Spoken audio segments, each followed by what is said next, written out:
Abimelech son of Jerubbaal went to his mother's brothers in Shechem and said to them, and to all his mother's clan, Ask all the citizens of Shechem, which is better for you, to have all 70 of Jerubbaal's sons rule over you, or just one man. Remember, I am your flesh and blood. When the brothers repeated all this to the citizens of Shechem, they were inclined to follow Abimelech, for they said, He is related to us. They gave him 70 shekels of silver from the temple of Baal-berith, and Abimelech used to hire reckless scoundrels who became his followers. He went to his father's home in Ophrah, and on one stone murdered his 70 brothers, the sons of Jerubbaal. But Jotham, the youngest son of Jerubbaal, escaped by hiding. Then all the citizens of Shechem and Beth Millo gathered beside the great tree at the pillar in Shechem to crown Abimelech king. Then Jotham was told about this. He climbed up to the top of the Mount Gerizim and shouted to them, Listen to me, citizens of Shechem, so that God may listen to you. One day the trees went out to anoint a king for themselves. They said to the olive tree, Be our king. But the olive tree answered, Should I give up my oil by which both gods and humans are honored to hold sway over the trees? Now the tree said to the fig tree, Come and be our king. But the fig tree replied, Should I give up my fruit so good and sweet to hold sway over the trees? Then the tree said to the vine, Come and be our king. But the vine answered, Should I give up my wine, both gods and humans to hold sway over the trees? Finally, all the trees said to the thorn bush, Come and be our king. The thorn bush said to the trees, If you really want to anoint me king over you, come and take refuge in my shade. But if not, then let fire come out of the thorn bush and consume the cedars of Lebanon. Have you acted honorably and in good faith by making Abimelech king? Have you been fair to Jerubbaal and his family? Have you treated him as he deserves? Remember that my father fought for you and risked his life to rescue you from the hand of Midian. But today you have revolted against my father's family. You have murdered his 70 sons on a single stone and have made Abimelech, the son of his female slave, king over the citizens of Shechem because he is related to you. So have you acted honorably in good faith toward Jerubbaal and his family today? If you have, may Abimelech be your joy and may you be his too. But if you have not, let fire come out from Abimelech and consume you, the citizens of Shechem and Beth Millo, and let fire come out from you, the citizens of Shechem and Beth Millo, and consume Abimelech.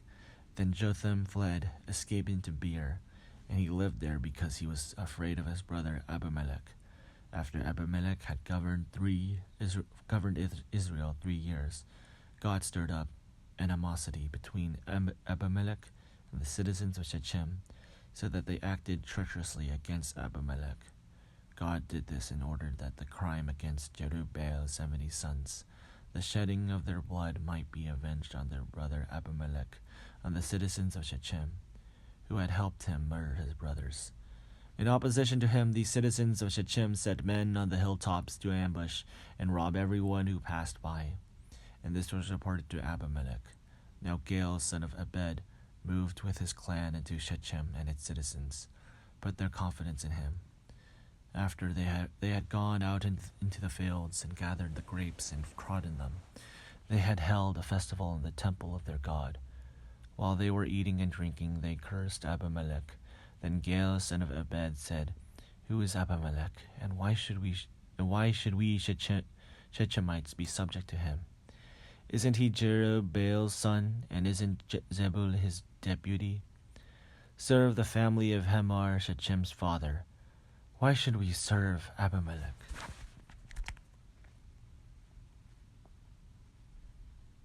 If only his people were under my command, then I would get rid of him. I would say to Abimelech, Call out your whole army. Then Zebul, the governor of the city, heard what Gaal, son of Ebed, said. He was very angry. Under cover, he sent messengers to Abimelech, saying, Gaal, son of Ebed, and his clan have come to Shechem and are stirring up the city against you. Now then, during the night you and your men should come and lie in wait in the fields. In the morning at sunrise advance against the city. When Gaal and his men come out against you, seize the opportunity to attack them. So Abimelech and all his troops set out by night and took up concealed positions near Shechem in 4 companies. Now Gaal, son of Abed, had gone out and was standing at the entrance of the city gate, just as Abimelech and his troops came out from their hiding place.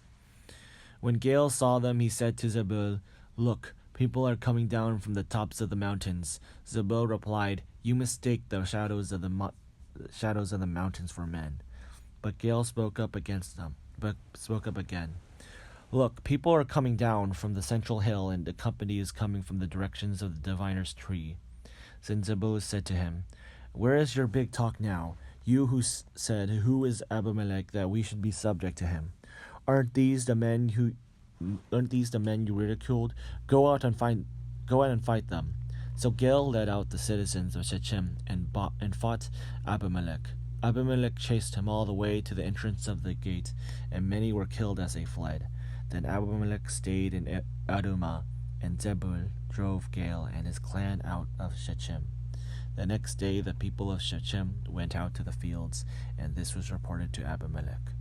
So he took his men, divided them into 3 companies, and set an ambush in the fields. When he saw the people coming out of the city, he rose to attack them. Abimelech and the companies with him rushed forward to a position at the entrance of the city gate. Then 2 companies attacked those in the fields and struck them down. All that day, Abimelech pressed his attack against the city until he had captured it and killed its people. Then he destroyed the city and scattered salt over it. On hearing this, the citizens in the tower of Shechem went into the stronghold of the temple of El-Berith. When Abimelech heard that they had assembled there, he and all his men went up Mount Zalom. He took an axe and cut off some branches, which he lifted to his shoulders. He ordered the men with him, "Quick, do what you have seen me do." So all the men cut branches and followed Abimelech. They piled them against the stronghold and set it on fire with the people still inside. So all the people in the tower of Shechem, about 1,000 men and women, also died. Next Abimelech went to Thebez and besieged it and captured it. Inside the city, however, was a strong tower to which all the men and women, all the people of the city, had fled. They had locked themselves in and climbed up on the tower roof. Abimelech went to the tower and attacked it. But as he approached the entrance to the tower to set it on fire, a woman dropped an upper millstone on his head and cracked his skull. Hurriedly, he called to his armor-bearer,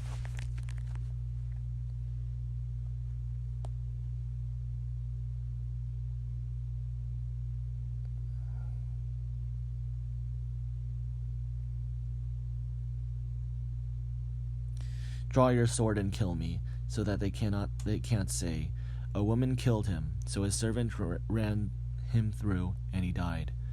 When the Israelites saw that Abimelech was dead, they went home. Thus God repaid the wickedness that Abimelech had done to his father by murdering his 70 brothers. God also made the people of Shechem pay for all their wickedness. The curse of Jotham, son of Jerubbaal, came on them.